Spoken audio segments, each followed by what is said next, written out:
Hey everybody, this is Andy, aka Love Retro BTW, across Twitter, Instagram, and Twitch. I do a podcast every Saturday called Cafe BTW, a morning gaming podcast, a retrospective look at the wonderful world of retro gaming, from interviews to guests. Join us every Saturday, like a Saturday morning cartoon, starting at 8 a.m., 11 a.m. Eastern. Also, if you're on Twitter, please join the brand new retro gaming community, a place to share, connect, and show your love for the retro gaming community. All the links are down below. And remember, enjoy the Gamers Week podcast.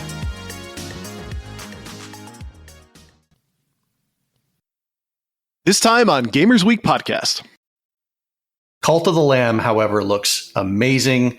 Trying to start a cult as a lamb? That sounds funny to me. So that's all he needs. He's in. Yeah. He without sin, throw the first meh.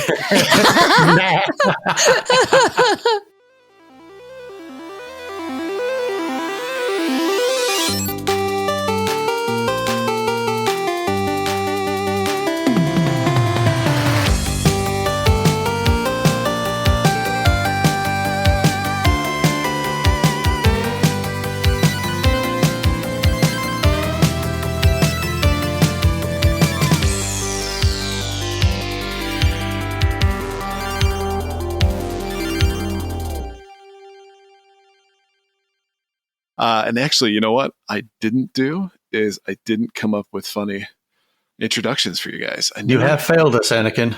I have. For the last time. Give me 1 second here. Let's cut off his legs. Okay. Just the nonchalant. Okay. I like it. I like it a lot.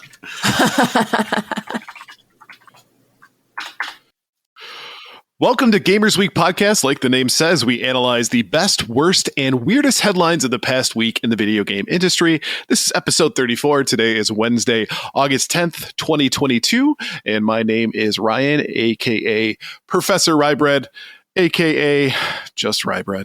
And I will be your host for this evening. And I have with me tonight, of course, two fantastic people. First, our one co-host who rues the day she ever heard of spicy mac and cheese, Blue Williams. Blue, how you doing tonight? That was the worst day of my life. Yet. Yet. Worst day of your life. Yet. Worst day of your life so far. But I also have with me gentleman who thinks Tommy Bahama is what the kids wear to the club today, Donnie G. Retro. Donnie, how you doing? If you like pina coladas, hey, why aren't they singing this in the club? All right, so why don't we go ahead and start off our day with reviews, reactions, and requests. The first one is from You Fall Before Me. That was a really good episode. The trivia section was a lot of fun. I got to say, I agree. I thought that was fantastic, even though I know Blue thought she wasn't going to get any right. She got like 4 in a row. Well, she said that. I did the early ones, and then Donnie had to do all the second half ones. So we were a good team. Yeah. You did help. I mean, you helped out a lot because I'm sitting there struggling with like, okay, what is this first part? It's not really coming to me. And then you say something like a word you said triggered it. And I'm like, oh, it's this. Okay, great. So I trigger him. There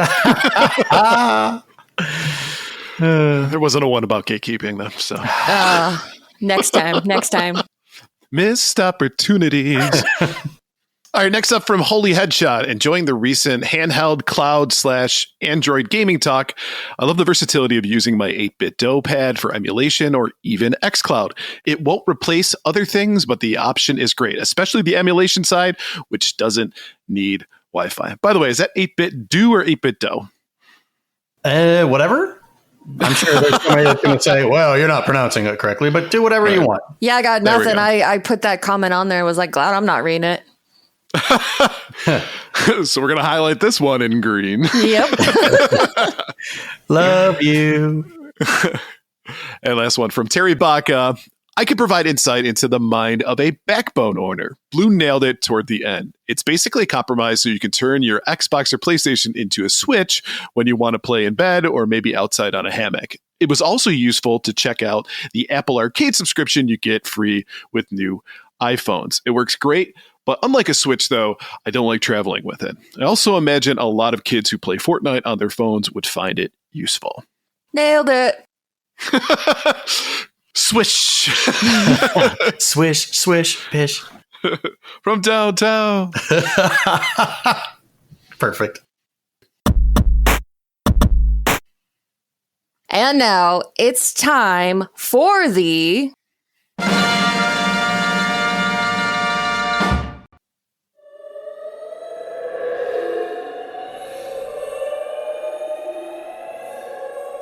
Oh, God. Very important poll. Oh, that's creepy. Laugh just gave me goosebumps. Yeah, so full disclosure, this is absolutely a ring situation. So now you guys have to find somebody to listen to this episode within 7 days or she's going to come kill you. That's right. Brilliant. Sorry about that. I love that.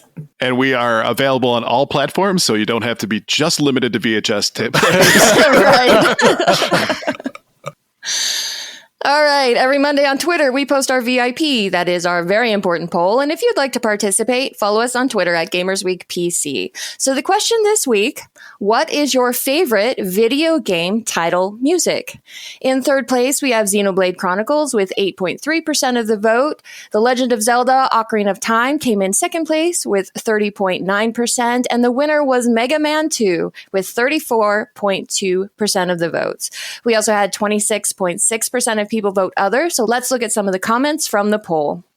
At Kid Pole said, I know that mentioning those titles is a bit controversial. I was hesitating with the big bits of the electric violin of the title music of Lightning Returns, but I'm really loving the title music of Final Fantasy XIII 2 over plenty of other tunes. At Billy Sastard1 says, it has to be Billy Hatcher and the Giant Egg by Sonic Team at Sega for the Nintendo GameCube. At Stage 1 Boss says the original Legend of Zelda, Secret of Mana, and Super Metroid were all named, but another of my favorites is Phantasy Star 2. At Guiding Light and W says, where do I even start? Almost anything Zelda, with Wind Waker being a personal favorite, Persona 5, the Final Fantasy Prelude or main theme, most Sonic music of any kind, and the sheer nostalgia of the old Pokemon main menu theme. And finally, at Ricaldo15 says, I don't think any have stuck with me enough to know. Fair enough. Really? Right? Not even one. Not even one. So how did you guys vote in the poll? I personally voted for Mega Man 2.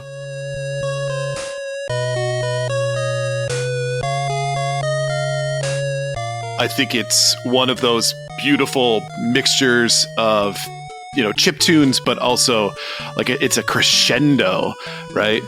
And visually, it's a crescendo too, because you start off at the bottom of the building and you work your way up, and then all of a sudden, when you get to the top, it's the. So, What was that? It's a guitar riff, right? Right. And fantastic. But I will say that's probably not my favorite of all time, though. And there's so many examples of really great title themes. I mean, the whole point of the title theme is to kind of get you amped for the game, or at least set the mood. So if it's like a scary game, naturally that's going to be, ominous. My choice, though, if I had to pick one as my favorite, is a game that I used to, when we would have people over, to get them excited about playing my stand-up arcade, is I would plug in my copy of Double Dragon for the NES and just leave it on. And it would draw people to it.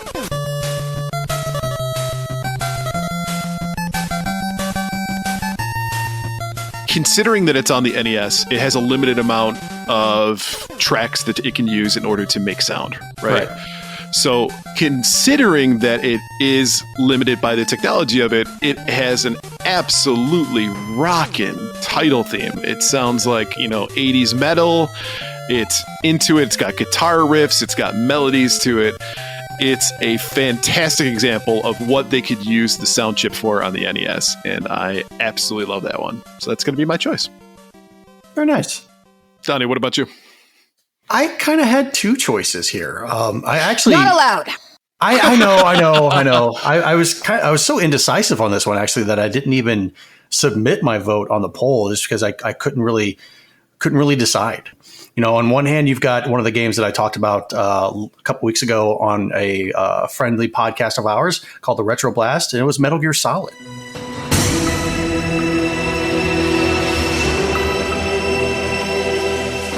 If you go to the main menu of that game, you get to hear some cool Metal Gear Solid music that you don't typically hear inside the game. So I don't really know how to describe it. It's not ominous, but it sets the tone of what you're about ready to experience. Now, the other game that I chose that has great killer main menu music is Lightning Force.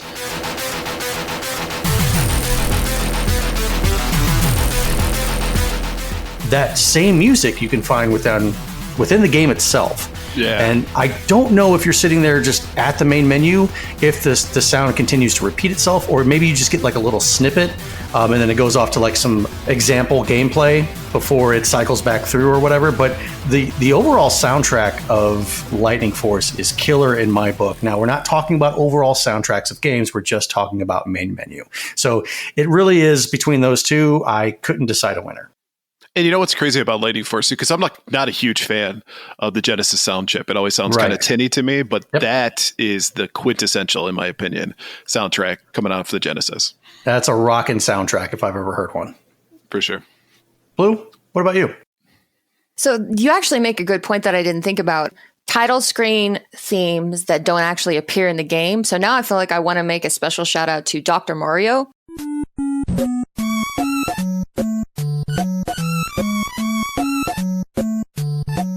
Because everybody in Dr. Mario debates whether you like fever or chill music while you're playing, but it's actually the menu screen. I really like that menu screen theme for Dr. Mario, and you don't hear it in the game at all. So special shout out to that one, but the one that I chose was Dearly Beloved for Kingdom Hearts.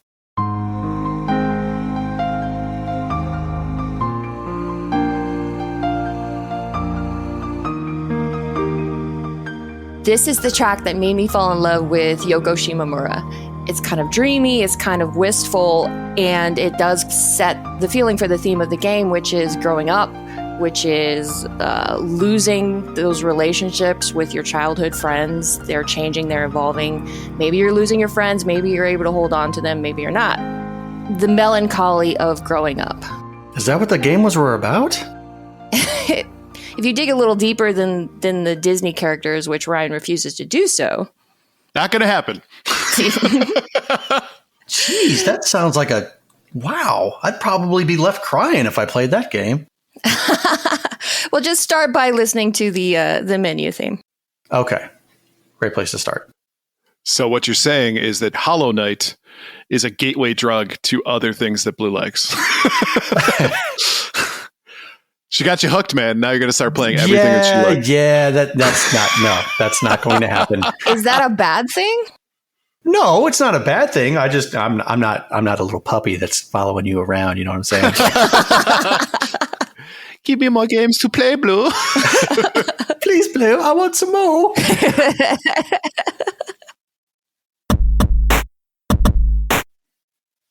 All right, so why don't we go ahead and shout out our patrons for the week. Donnie?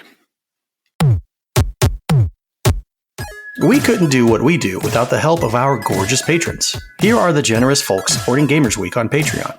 Geek With That, Crunchy Kong, Sherf Snacks, Frank Grande, JNL Game, Love Retro BTW, Steven Sand, Ramboski, Terry Kinnair, Ducks in Disguise, Jim and Colleen, Games with Coffee, AVPGH, the Red Ox PDX family, including Shannon and Luke, Zach Huge Thanks, Random Retro Dude, Princess Kitty Mew Mew, Rai Rai's Secret Best Friend, Mega Retro Man, Gameatroid, Emo-esque, Bill Tucker, Ryebread's #1 fan, Fruitcake's #1 stan, The Wizard of Zardoz, Clayman71, Great Saiyaman81, and BNT Zillaguy.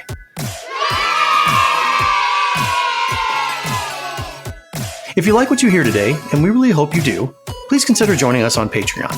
Your support helps cover the cost of producing the show, as well as the other cool stuff we'll be doing like prizes and giveaways.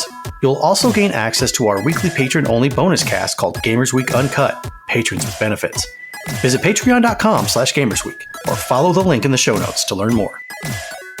And I did want to give a special shout out. I meant to do this a few episodes ago after we came back from Southern Fried Gaming Expo, but a huge shout out to Logan as well, which is, of course, part of the Crunchy Kong family. He told us he's a big fan of the show and he listens every week. So, Logan, thank you for listening, bud. Yes, Thanks, thank Logan. you very much, dude. All right, so why don't we jump into our headlines for the week? So our headline segment is proudly sponsored by the Retro Game Club podcast. It's a fantastic family-friendly retro gaming podcast. In each episode, Rob and Hugh pick 2 games to play and discuss, as well as news, interviews, and other topics. Currently, they're playing through Space Channel 5 and Mousetrap. Visit them at retrogameclub.net or follow the link in the show notes. I am unfamiliar with either of these games. Neither am I. But did you guys ever play the Mousetrap board game back in Yes. I think it was the 80s? I love that game. Yeah. I always wanted it. It looked so cool in the commercial. Oh, the rich kid didn't give something. Actually, the reality is it was super fun about the first 2 or 3 times, but then you eventually started losing pieces and it no longer worked. And it was a nightmare because it had so many pieces. Yeah, but isn't it just like a Rube Goldberg machine, essentially? Yeah, much. but it's still fun. I guess.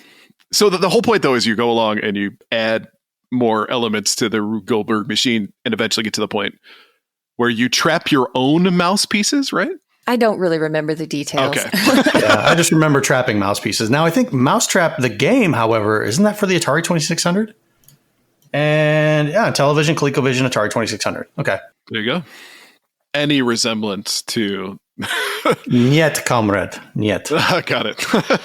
So this was an entirely relevant discussion then. Boże boy.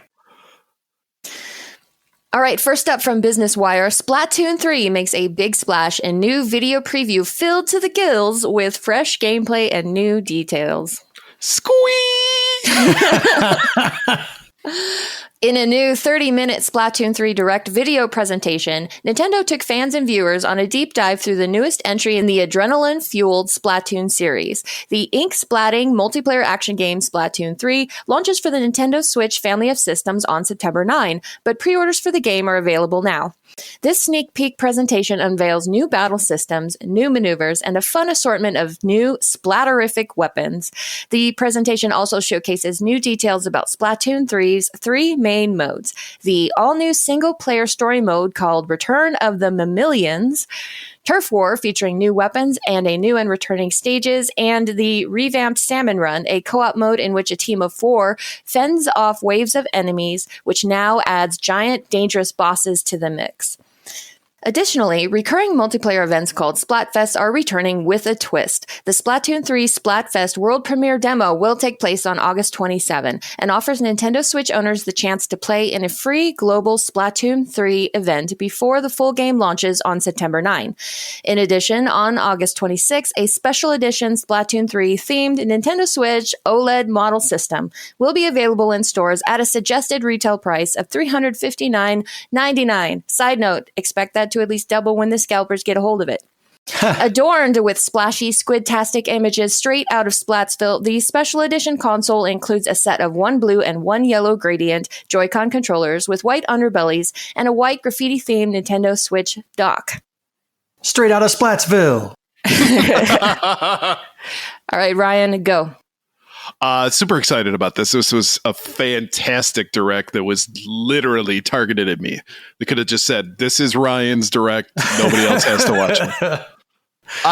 Of course, I've been looking forward to Splatoon 3. I mean, been a fan of Splatoon since the original, and the addition with Splatoon 2 was awesome. This third one really looks to kind of take it and kind of dial it up to 11. But one of my favorite parts of Splatoon is Splatfest, and they're not mentioning it, and they're like, "Oh, it's over," and I was like, "No, you got rid of Splatfest now!" And they're like, "Just kidding, we're going to be doing Splatfest." It's like, "Oh, thank you, God." But I think it's a cool mix. So now with Splatfest, one of the cool parts about it is that, of course, in the previous iterations of it, you picked between 2 things. So what's your favorite condiment, ketchup or mayo? Yes, that was an option. And you would pick one side and then you would fight on behalf of that side. Lots and lots of fun doing that, right? And it was all kind of the same thing, but with specialized maps specifically for Splatfest, as well as a different aesthetic because it looked like you were playing at night rather than during the day. Kind of cool. lot of fun. Disappointed that they get rid of them when the next one's supposedly coming out. I wish they would just continue it until the next one, but that's a small gripe. But this one now, it looks like you're going to be choosing between 3 different options. And the first half of it is going to be you versus another team. So 4-on-4.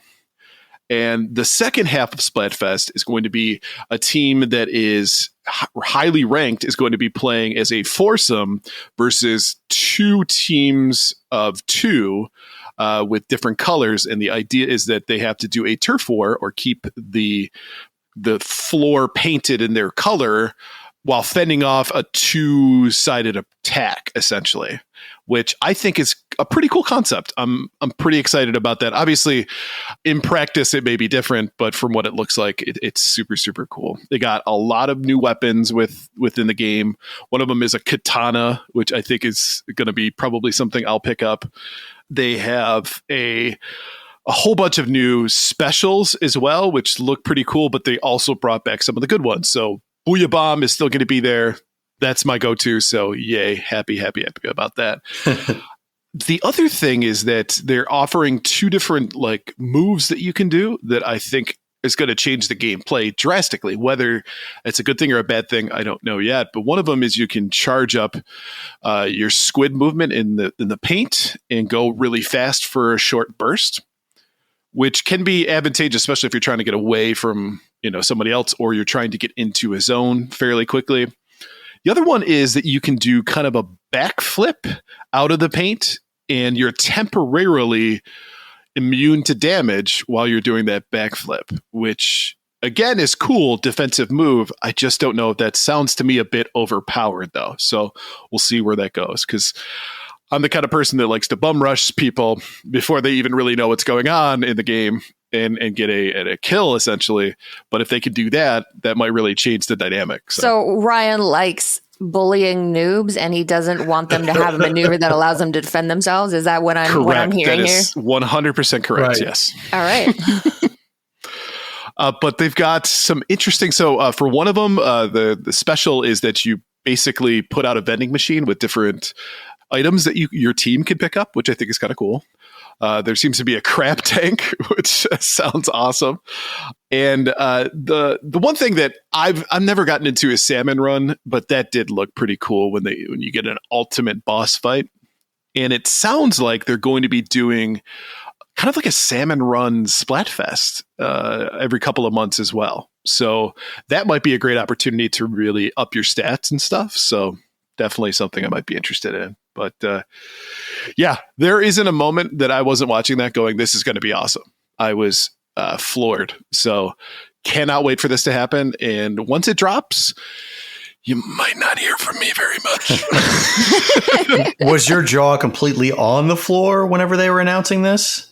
Yes and no, because some of it I've seen before, so I knew what to expect a little bit. But for the most part, it was a great showcase of what the game does, and I liked that it was. Yeah, I said it was tailored towards me, but really it was something where if you weren't familiar with how Splatoon worked, you could still get a lot of good information out of it. So something that I saw earlier in the week. And of course, every time there's some big topic in the news, somebody has to take the other side just to get a bunch of clicks on their article. But what I saw was an article that was complaining that Splatoon 3 didn't need to exist because it didn't do enough to differentiate itself from Splatoon 2. Do you think that this direct addresses some of that, or do you think it even matters? Honestly, I don't think it matters at the end of the day. Yeah, you could probably have just DLC'd the ever-loving you-know-what out of Splatoon 2 and extend it kind of like what Mario Kart 8 is doing. But I think that what makes this experience exciting is because it takes everyone kind of back to zero. I mean, if you think about it, Splatoon has been out for several years. Splatoon 2, rather, has been out for several years. And there's people who have maxed out all of their attributes and everything like that. So this is now an opportunity for someone like me who's really into the game to kind of get up there. Because I didn't start going after and trying to play Splatoon 2 until probably 6 months into owning a Switch. There was something about the fact that it didn't have the same pad control that you have with the Wii U version of the game that I was kind of hesitant to get into. And now that I put on my big boy pants and actually played it, I fell in love with the game again. So I think this is good for everyone. It's like Call of Duty, right? Where they come out with a new version of it all the time to keep it fresh. I think that's exactly what the doctor ordered when it comes to Splatoon. Yeah, but with Call of Duty, though, just a counterpoint, there's a story that goes along with that. And I don't know Splatoon as well as you do, so I can't tell you if there's a story between 1 and 2 and now 3. It's a really dark story. Really? So the Splatoon universe really is a post-apocalyptic universe where the Earth is like flooded, I guess, and the squidlings are a result of evolution from a water world, more or less. So yeah, it's a little dark and ominous if you peel back the layers.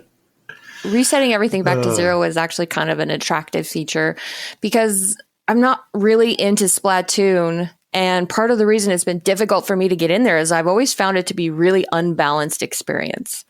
Especially for new folks, yeah. Yeah, I keep getting dropped in these lobbies with people who have a bunch of stars next to their name, and I have no idea what I'm doing, and I can't get close to anybody because they've got all the ranged weapons, and I've got the little paint roller, and it's just not fun, and so I never play it. Of course, when this drops, it's such a popular game that you'll have to be on it right away to start leveling up, or you'll get left behind, which is, again, probably I'm just not going to get into it, but I guess if anything, I would hope that Splatoon 3 would be able to have better balanced experiences. I would hope so too. The one thing that I think everyone was asking for didn't seem to be clear whether it was available or not, but to be able to skip the news segment at the beginning of the game. Yeah.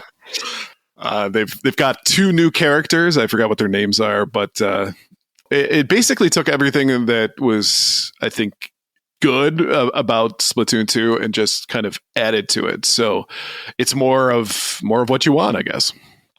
All right. Ba-da-ba-ba-ba. I'm loving it. McDonald's and Splatoon, huh? The perfect combination. It's only a matter of time. It makes sense in Ryan's head, I guess. Yeah. McDonald's going to lead to the apocalypse, so that's where it comes from.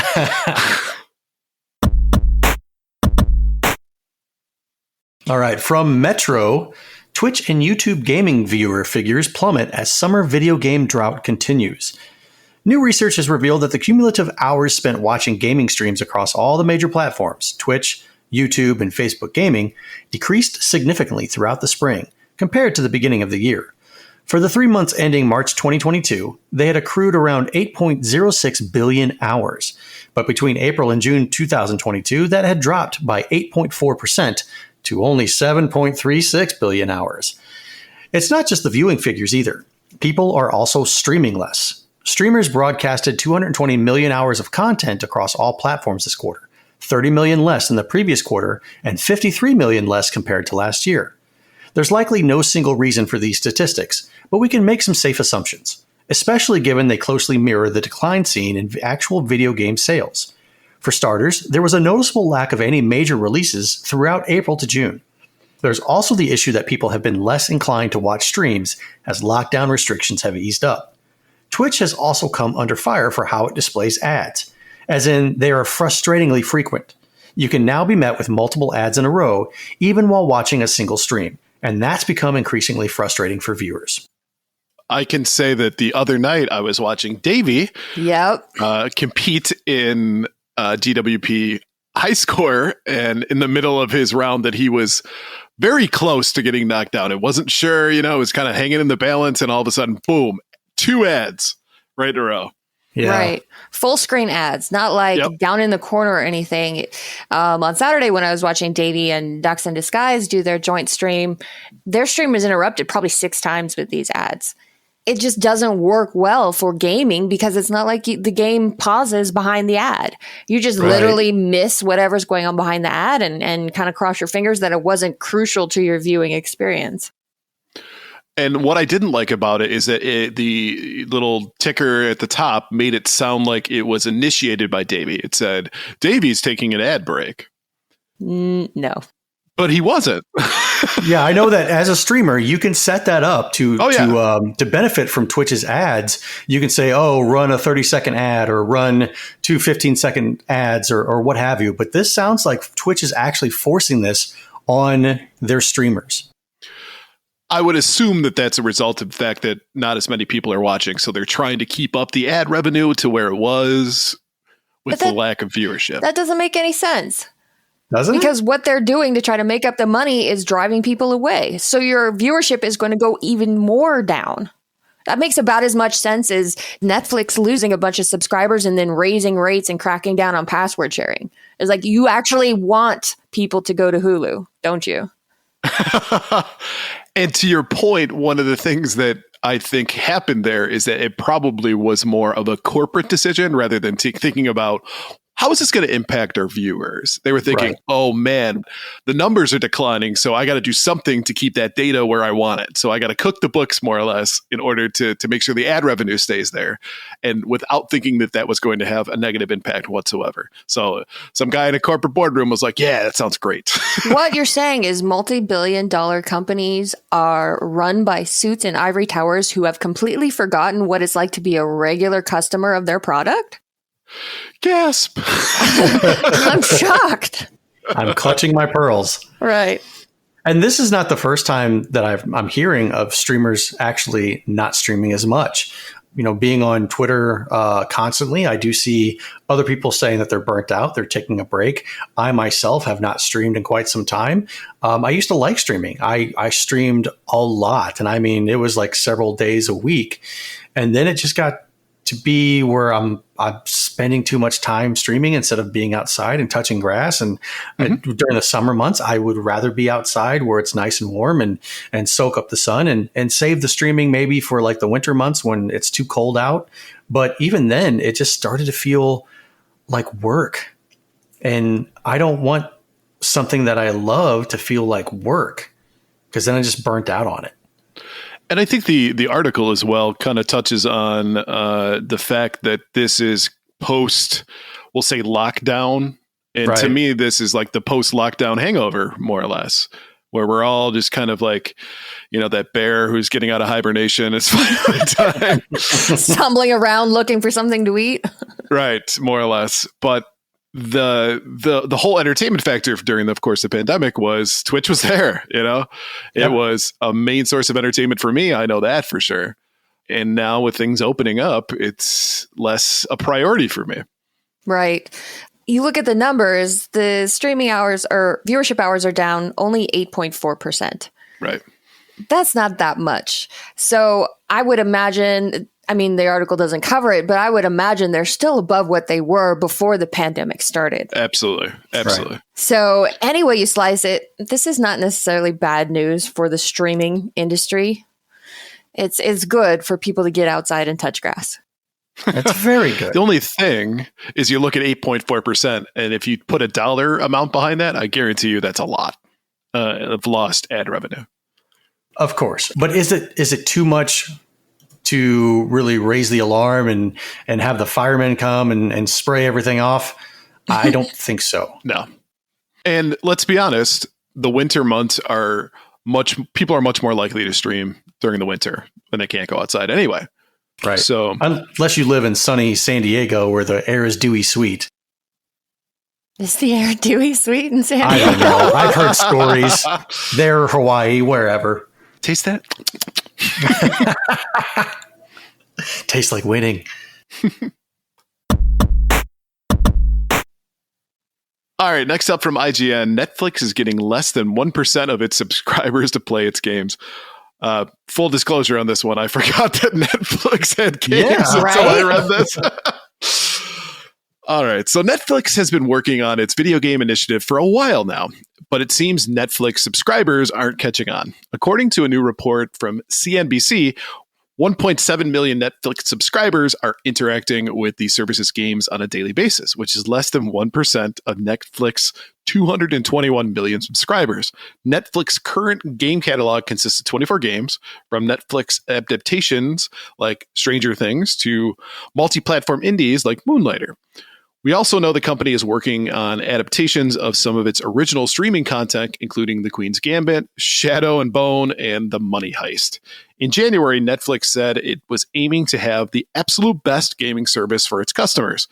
It began rolling out in November of 2021, where active Netflix subscribers can access the catalog of available games for no additional cost. The company is hoping to increase its catalog to nearly 50 available games by the end of 2022. It's been a rocky few months for Netflix. In July, the company announced it lost nearly 1 million subscribers over the last quarter.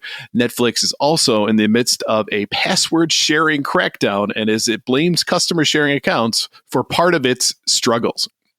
It hasn't been all bad for Netflix, though, as Stranger Things 4 rapidly became the second most watched series in Netflix history, only trailing Squid Game. Donnie, have you watched Squid Game yet? No, and that's so I couldn't remember what I was supposed to be watching. You could have asked us. We would tell you. I know, but I was racking my brain. I wanted to remember it for myself, and I was like, was it Train to Busan? Yeah, well, that's one of them. Yeah, you should watch that. That sounds familiar. Okay. All right. Squid Game, Squid Game, Squid Game. I said it 3 times. I'll remember it this time. There we go. Squid Game. Okay. But Netflix has games? Right? So I was aware that they had a trivia crack game, which you would think would entice me instantly to do it, but I have not. I love trivia crack. Yeah, it's fantastic. It's a lot of fun. But yeah, just never got around to playing it. It told me I should, and I was like, I'll get back to that someday, and I never did. Right. And this is a very Netflixy thing when you think about it, because I remember when the announcement, however long ago it was, when Netflix was getting into gaming, and we all went, that's interesting. I guess we'll see how that goes, and then promptly forgot about it because Netflix does the thing they always do where they don't promote stuff. How many shows does Netflix make? Original Netflix exclusive shows. They put all this money and effort into producing them. Then they don't market it to their viewers. And then they cancel the show almost immediately when it doesn't do well. I don't know why Netflix does this. They also have their in-house fan blog that they cut the funding to after a couple months. It wasn't doing well because they didn't promote the dumb thing. I didn't even know they had that. So see, exactly. So every time you log into Netflix, it's not like it says, hey, here's a tab for games or something. Would you like to check out this new release of this game that we have, this new addition to our library? It's nothing. And when I was looking at these articles on Twitter, that was basically what everybody was saying was Netflix has games? I didn't know that. Now, part of the problem is they're mobile only games. So if you don't use Netflix on your mobile device, which I don't, then it's not ever going to work for you. And honestly, like we've talked about before, the fastest way to get me uninterested in your gaming library is to say it's mobile only. Right. So is this failure of people to adopt Netflix games a problem of Netflix not marketing it, or is it a problem of there being a mismatch and that people who are there to watch stuff are not there to game? Who knows? But I would not be at all surprised to see this canceled before it even really has a chance to succeed. Netflix, the Google of streaming content. Of entertainment. And I think you make a good point, Blue. I personally, I don't, if I'm on Netflix, I'm not there for gaming. I don't think Netflix when I think of gaming. It almost seems like you have to go down the Netflix rabbit hole in order to find it. But now that you say that it's on mobile, I'm never watching Netflix mobile. No, right. I'm not. I don't have it on my phone. I don't think I have it on my iPad. If I want to watch TV, I'll watch a TV in my bedroom. I'll watch TV downstairs in the living room. Hell, I'll even bring up Netflix on my computer screen and just watch it that way. I really don't feel the need to watch it on my iPad unless I might be traveling. But then again, I can't be connected to the internet if I'm on a damn plane. Yeah, I don't know. I'm sure there's a bunch of people who like to lay in bed with their laptop or their tablet and watch. But yeah, it's not me. I guess if they don't have a TV in their bedroom. Yeah. Or their wife is watching Hallmark. Oh, yeah, that's true. They just got your headphones in and you're watching Stranger Things. You're like, yeah, come on, Eddie. Yeah.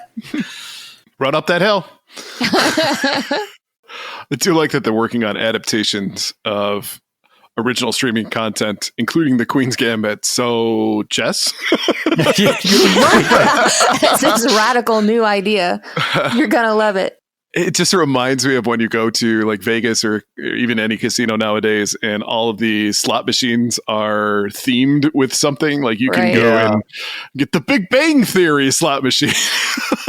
Who cares? Ooh, I get to play the Golden Girls slots. Ooh, what does it matter? But I mean, if you think about it, that's probably the best way they can actually get people to play their games, is if it's exclusive stuff based on their exclusive properties.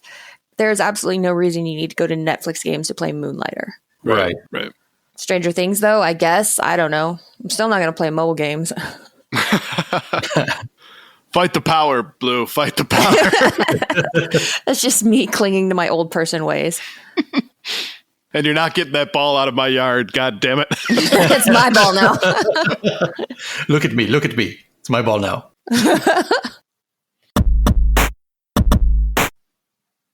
All right, so why don't we take a look at our top 3 new releases for the week? 2 Point Campus, PS5, Xbox Series XS, PS4, Xbox One, Switch, and PC.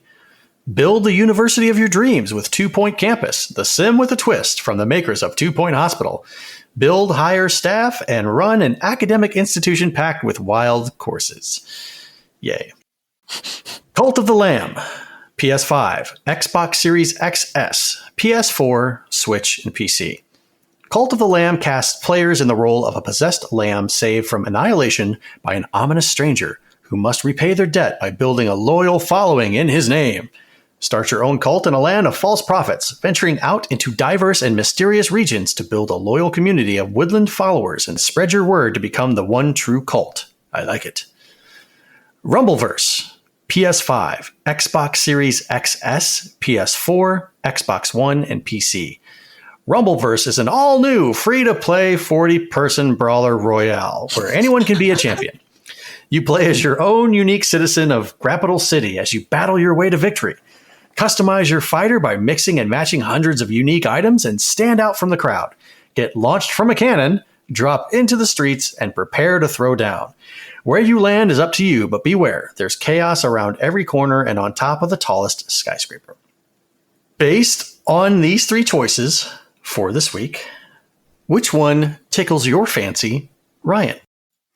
So the first thing I want to say, 2 Point Campus looks like Theme Hospital, which is great. I love that game. But build the university of your dreams. I never thought that would be something that I would have to ponder.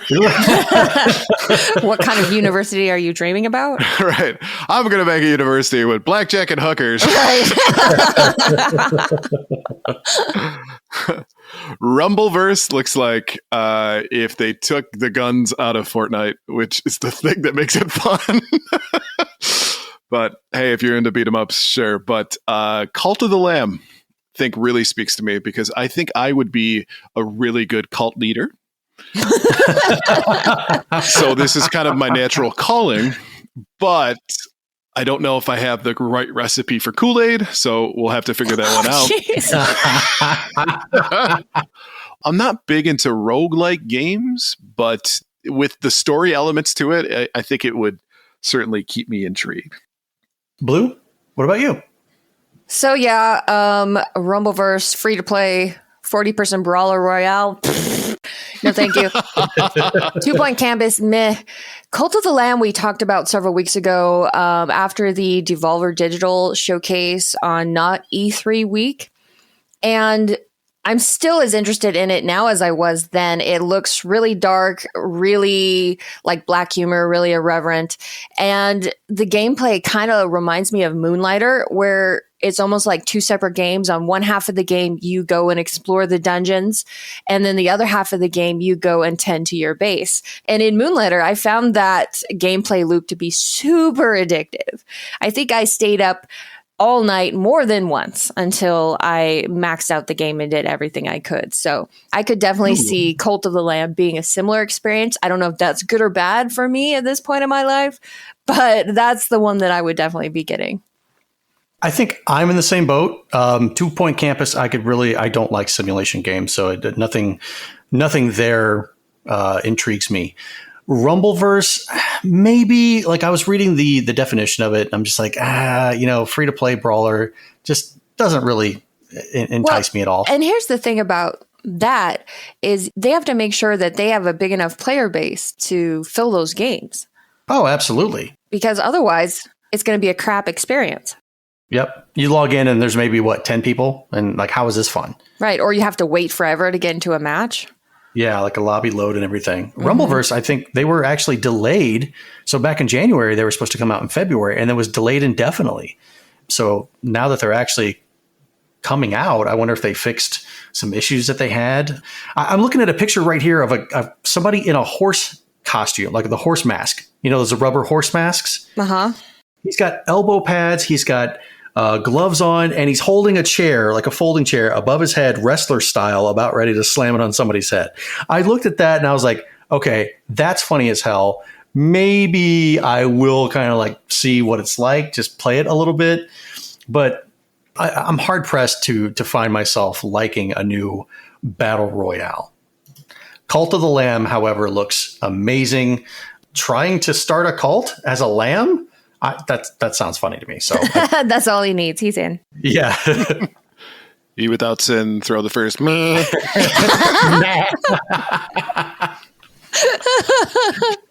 was great. Yep. Sorry, couldn't resist.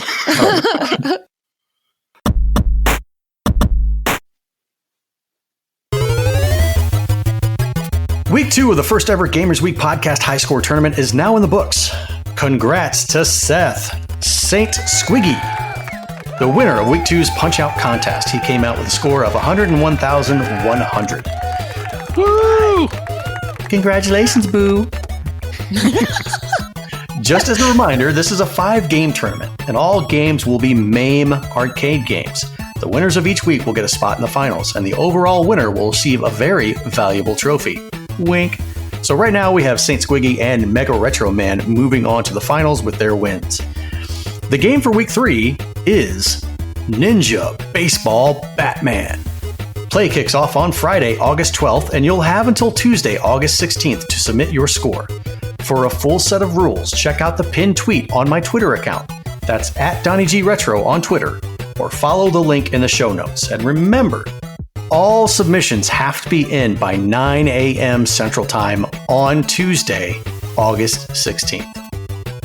And just to everybody out there, if you've never played Ninja Baseball Batman, it is an awesome game, so use this as an excuse to check it out and play it. You will not be disappointed, I promise. I have never played Ninja Baseball Batman. And it's not that it's a ninja who is dressed up in a baseball / Batman outfit. It's not like, I am Ninja Baseball Batman. It's Batman, of course, meaning a person who holds a bat, similar to, I guess, what they would say in cricket. But that's what that means. So, where are the other baseballs going? I was born in the 7th inning stretch. Molded by it. You sing about Cracker Jacks and peanuts.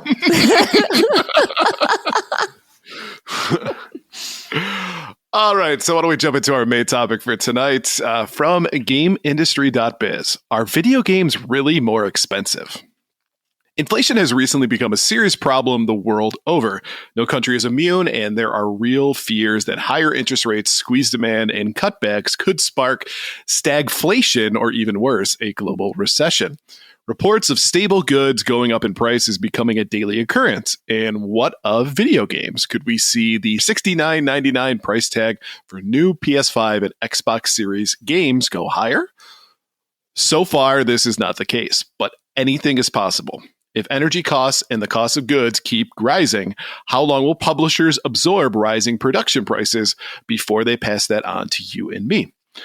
Over time, the price of new games has increased with a cycle of approximately 5 to 7 years. The price increase seems to occur during significant upgrades in the console lifecycle, such as when technology moved into graphical improvements or when optical drives were added. For example, 1993 and 2001, the average cost of a new console game was $49.99. But in 2005, with the release of the Xbox 360 and PS3, that increased to $59.99. This means that a 1977 Atari 2600 game today would retail at the equivalent of just under $200. As time progresses, the price of games falls in relative terms. Games for the Xbox One and the PS4 that retailed for $59.99 back in 2013 today would be sold at $76.30 if game publishers followed inflationary pressures. Even the $69.99 games that released back in 2020 would today be priced at $80.13 if game prices were kept at a constant pace with inflation. That's a 14% increase. Outside of commodities and energy supplies, incremental price increases in everyday products and services sold keep their price for years at a time. This helps with forecasting costs of goods manufacturing, consumer demand, and investment planning. It is during times of high inflation that this feeling of certainty can be undermined. Full game customers generally know the price of a new game before purchasing it, and publishers are reluctant to adopt higher prices because of this unspoken bond with their customers. Inflation pressures on the cost of manufacturing games are absorbed for years until such a time that the price of new games must increase to meet these economic realities. So, what does this all mean given what is happening with the high inflation today? For many consumers, games still feel expensive, even if they are more affordable, because of the sense of value that they afford. Where once gamers paid $60, now they are asked to pay $70 for what is arguably the same game in either graphical or gameplay terms. It also does not help the fact that social media puts pressures on gamers to buy games on day one. Video game publishers are posting record profits. Many of the games come with additional DLC or microtransaction expenditures, and free-to-play games can make paying for anything feel high. It would be a brave publisher if they were to increase their MSRP above $69.99 for new games for the Xbox Series or PS5, but that is not to say it will not happen, especially if inflation is persistently high a year from now. It would be a safer bet for publishers to increase prices for games with the launch of a new console, as opposed to a midlife cycle price increase. But given all that is happening today, nothing is a certainty anymore. You know, this is kind of uncharted territory for video games for the most part. The last real large inflationary period, especially for the US, was essentially like 1965 to 82. So really that was when Atari was kind of wrapping up, is when that inflationary period ended. And since then, there hasn't been a huge spike in inflation. So we as consumers of video games have never really seen the impact that it has on video games. So that makes this kind of a unique situation. Well, and it's just the same as if a game is out. So a game comes out for $69.99 or $59.99, what have you, whatever price that they want to set on a launch. Over time, that game will typically, if you're not first party Nintendo, that game will come down in price. You can end up picking that game up for like $19. Unless it's a Nintendo. unless it's a Nintendo game where they don't drop the prices on it. If you are a patient person, you can end up picking this game up for a ridiculously cheap cost. And that really just speaks to supply versus demand. When the demand of the game goes down because it's not something that's new, naturally they want to get it off the shelf, right? So they're going to reduce the price of it. Where inflation essentially means the value of the money that you currently have is going to decrease because the supply of money that's out there is a little bit higher as well. That can certainly cause inflation. And if you didn't notice, I studied economics in college. So this is a little bit of the nerdy piece to this. But the biggest thing is, though, is that the industry has no control over this. So they have to, in one way or another, recuperate the costs for those games. What was that? That's me disagreeing that they have no control over it. No, I mean, let me rephrase, not no control. They have considerably less control than they would normally have on the pricing of games. Well, here's the thing. Obviously, they have no control about the general state of inflation. But even if we were not experiencing the economic landscape that we are right now, they would have increased the price of full price games to $69.99. Even if we were in a wonderfully prosperous time, because that's just what they do. And I don't disagree with you on that. Anybody who knows me knows that I've been a very vocal critic about this price increase, specifically with the last gen. And this is actually eye-opening for me to see that, relatively speaking, games are cheaper than they've ever been. But this article is correct in stating that they don't feel that way, especially not right now, because it's not like wages are going up along with inflation of everything else. So in that sense, it doesn't seem to make sense to me to increase the price of your games when it doesn't increase the amount of money that people are able to spend on games. If I'm buying your $70 game instead of your $60 game, that just means I can buy far fewer of your games altogether. And you're right in that sense. But the problem that you run into is that overall, the amount of money that they are taking in as well is worth considerably less. Fair. Yeah. So when the game is $80, realistically, it's the same as if it was $60 previously. But listen to this. In 2020, Bobby Kotick, CEO of Activision Blizzard, made $154.6 million. Andrew Wilson of EA made $34.7 million. Our friend John Riccatello from Unity, who we talked about a couple weeks ago, he made $22 million. So there's plenty of money being brought in with these game companies. It's just not being distributed in the right place. I completely agree with that. And you know what the worst part's going to be is that, and this is consistent with every inflationary period prior, is that when the prices go up as well, they don't go back down. They never go, hey, you know what? We're doing better. Right. We're going to charge you less for that game. That becomes the new norm. Right. So as this article kind of mentions, I don't enjoy paying more for video games when I know that these guys have more money in 1 year than I'll ever see in my entire lifetime. So why should I have to pay more so that they can keep, their 7 yachts and 3 vacation homes? And I could get into like the whole issue with the division of wealth gap that you see that has been growing and growing and growing over the last couple of decades, and how unhealthy that is for every single economy. So you are not wrong in that. And that seems to be the norm of business, is that we are focused on the next year rather than the next 5, 10, or 15. Right. How can I put more money in my pocket, my investors' pockets, shareholders, and make them happy, and are less concerned about the thing that really generates money for you, and the propensity to make money long term is your consumers. Because at the end of the day, you're right. If I can't afford more, I'm not going to buy more. That becomes a pretty difficult, we'll say, economic situation to create sustainability in that marketplace. Right. But at the end of the day, they're still going to raise prices because they've already agreed to a lot of those things. They've already agreed to pay the CEO that much. They've already agreed that that's the amount of money we've allocated for the budget X, Y, and Z. Which sucks. It's stupid. It's absolutely stupid. But that's the reality that we live in, unfortunately. Right. And of course, it's a first world problem. Nobody's putting a gun to our head and forcing us to buy these games at full price. Right. But there is pressure to do that, considering there's more video games now to choose from than there ever was back in 1977 with the Atari 2600. And adjusted for inflation, those games would be equivalent of $200, like it says. So I can't imagine today going out and spending $200 on a video game. That would be insane.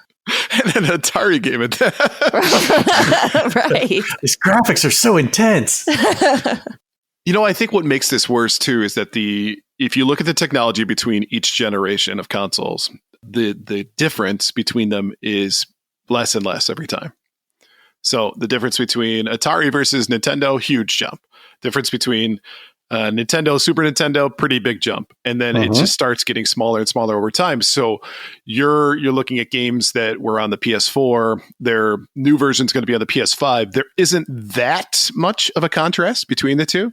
So while I paid $69 or $59.99 for that game, having to pay $79.99 for the new game seems like it's more of an investment without the payout. When there was no significant change. Right. And I felt like that ever since the PS3. Right. So the PS3, the change from the PS3 to the PS4 and then the PS4 to the PS5, there was really no significant change, in my opinion, that would warrant paying any more for a video game. Right. And then really so far in this current gen, the biggest reason I think you have to upgrade to a PS5 or an Xbox Series X is the very real fear that those games that are released on both, like PS5 and PS4, a lot of times they don't work on PS4. Right. So you maybe need to get a PS5 so you can actually play the dumb game, which is a whole separate issue. Well, and that's what they want to do. They want to drive you to buying the next new console and buying that game on the next new console. So I guess the takeaway is play indie games. Like we've said before, indie games are great. They don't cost $69.99 if you buy them day one. And the money goes to smaller development studios and not to Bobby Kotick's 7th vacation home. Yeah, and those smaller game studios get purchased by other larger game studios when they're successful. So let's definitely do that. The other thing that I wanted to talk about is, you made a good point, is that there are so many games out there nowadays. It's not like back in the 90s when, the releases were kind of few and far between. And now we're just getting games hand over fist here. So you have your choice of games to play, and I can pass on a game that's $69, wait for it to come down. I can go play this other game that's $15 or $25 and have just as much fun. So I'm a patient person when it comes to video games, that I don't necessarily need to play something right out of the gate. I can wait till it drops in price. I mean, we have so many new releases right now that we have a whole segment of our show dedicated to them every week. Right. But they would want you to believe, there's not many new releases out there. Yeah, there's nothing coming out. There's nothing to play. So what you want to do right now is take out a second mortgage on your house and buy every video game you can before they raise the price. Right. Again, don't listen to my investments. Investing. Yeah. All right, so before we move on, let's take a quick break to talk about our sponsor. This segment is proudly sponsored by the Leadus Podcast. It's a show with 3 friends and occasional guests play games about video games, including trivia, game show games, and more. Here's this week's trivia question. Mortal Kombat took influences from pop culture for the original game lineup. Liu Kang was inspired by Bruce Lee, Shang Tsung by Lo Pan from Big Trouble in Little China. Even Kano was inspired by T-800. But did you know that the game itself was originally intended to be a video game adaptation of a movie? It's true. Can you guess which movie? Tune into the Leadus Podcast this Wednesday to hear the answer. You'll find the Leadus on your favorite podcast platform, and we'll also have links in the show notes. So do you guys know what it is? I do. No, I have no idea. It is redacted. It is not Redacted. That was one of my guesses. What? Yep.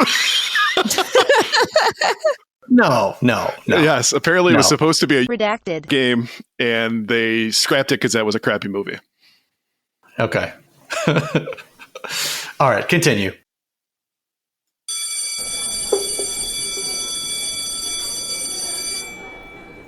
Thank you for coming, students. Please take your seats. Welcome back to Professor Ryebread's Gaming History 101. And in today's lesson, we're going to talk about a unique peripheral that was supposed to revolutionize how gamers play games on the Nintendo Entertainment System. But considering most people have never heard of it, you can guess how that ended up. We, of course, are talking about the Aladdin Deck Enhancer. So before we jump into this, have you guys ever played those gold cartridge games, which had 4 different games on it that came in kind of like a funny shaped cart for the NES? No. I know what they are, but I've never actually played one. Sure. So start off at the beginning. So if you were back in the early 90s and were a game developer or publisher for consoles, you had kind of a set price of how much each cartridge was going to cost. Each cartridge included your ROM that holds the game information, the 10 NES lockout chip, random access memory, and some extra circuitry. But your contribution to the board was more or less the ROM, and Nintendo basically provided the rest. So what if you could sell your ROMs directly to customers and provide them a one-time purchase device that held the other stuff? Well, all they had to do was plug it into the ROM cart, into the device. Moving forward, you could save yourself a lot of cost as well as pass that on to the consumer. So I'd like to introduce you to the Aladdin Deck Enhancer, which tried to do just that. So in the early 1990s, the company Codemasters decided that they wanted to try to produce this new device for the Nintendo Entertainment System. You may recognize Codemasters as the creators of the Game Genie, and Camerica, the company that originally released the Game Genie in North America, was set to be the company that would bring the Aladdin Deck Enhancer to market. Now, Camerica actually had big plans for the Deck Enhancer, anticipating selling 2 million units over its lifetime and even being more popular than the Game Genie itself. Now, Camerica didn't just make peripherals, though, for the NES. They also produced games. You might recognize such titles as Quattro Sports and Micro Machines. Those were all done by Camerica. So if you got one now, check out your collection. Look down, see if you can see a Camerica label on there. So the Deck Enhancer seemed to be a perfect fit for their business model, since they were already making unlicensed NES games as well as regular licensed NES games, and now they could use this product to sell more games in the North American market. So the unit itself looks a lot like a Game Genie, with one end that you would plug into your NES and the other with a slot for you to put in a specialized game ROM cartridge in the back. The game carts were much smaller than an NES game. In fact, the desire was to make it so that the game ROM and Deck Enhancer, when they were plugged together, they would be the same size as an NES cart. So Camerica announced the Deck Enhancer at the Summer CES show in 1992 with an update at the Winter CES show of 92, letting the public know that they were about to ship at the end of January. Originally, the plan was to have the product featured on the Home Shopping Network, but the idea was scrapped and it was launched in retail stores, which is kind of funny to me. So with such a potentially promising future for the Deck Enhancer, why did I never hear about this as a kid? Well, in order for a product to be successful, delivering the product to a store on time is probably one of the most important things you should do. Sadly, the Deck Enhancer saw multiple delays delivering to retailers.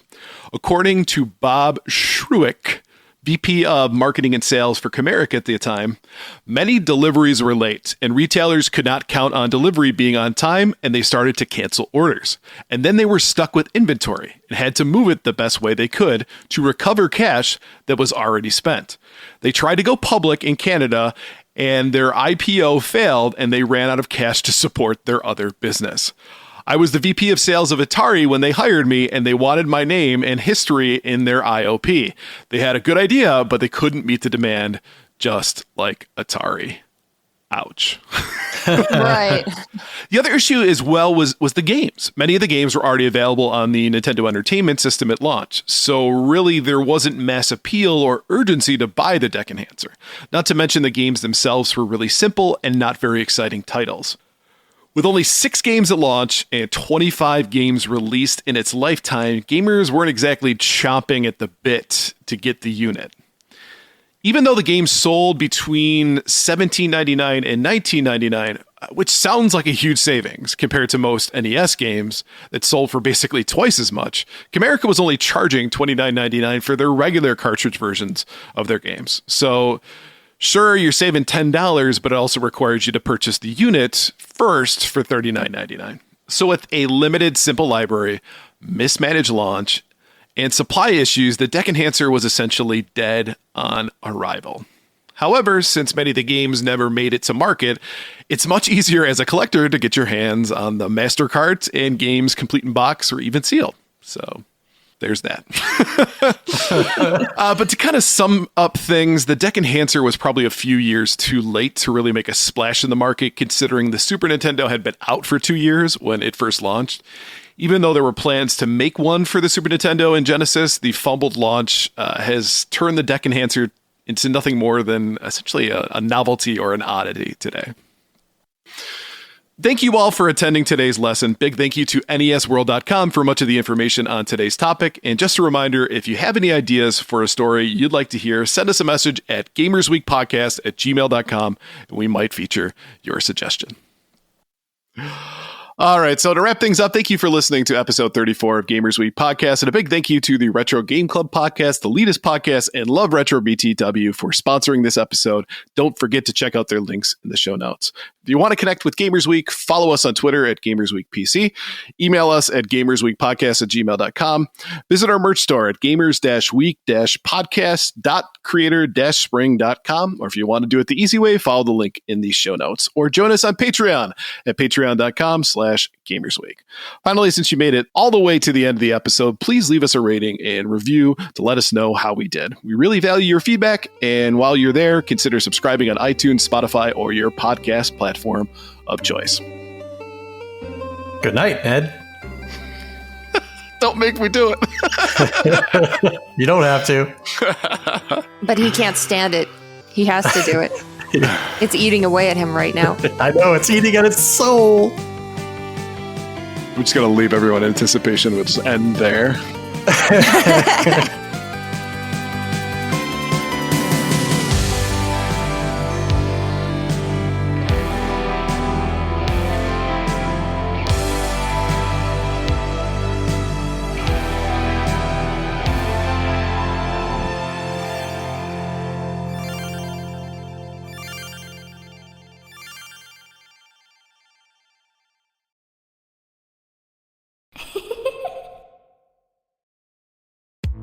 Welcome to Gamers Week Uncut. Welcome to Gamers Week Uncut. Welcome to Gamers Week Uncut, patrons with benefits. This is the unscripted, patron-only bonus cast with less editing and more dirty jokes. We don't know where the conversation will go, but we're sure it will be weird.